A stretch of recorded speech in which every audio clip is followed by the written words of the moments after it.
Now we join Freddie for a burst of vibrant carnations and everything you need to know about these wonderful must-have flowering plants.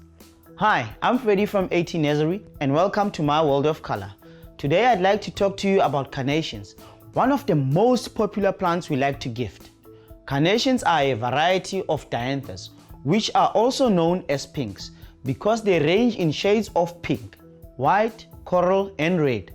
Carnations do require very good drainage, and although they do their best in full sun, they are also okay with semi-shade. Too much afternoon sun can cause their brightly colored petals to fade. So rather plant your carnations where they'll get morning sun if possible. This will help keep the flowers looking fresh and their colors bright. Carnations are fairly drought tolerant, but do need regular watering in spring when the flower buds are forming. During the dry summer times, they may need extra watering, which should be done on the base of the plant to avoid damaging the buds and the flowers.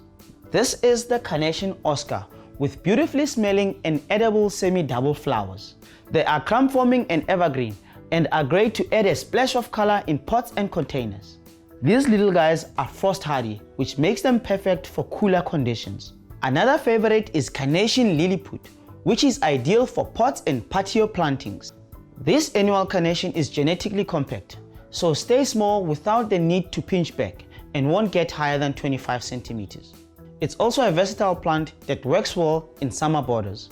The flowers are double frilled, true carnation flowers that we all love and adore. And did you know, carnations are officially the Mother's Day flower, but in my books, it's an everyday flower. Don't forget, we've made it really easy. All the information you need is on the label. And remember, in good times and in bad times, flowers bring moments of joy.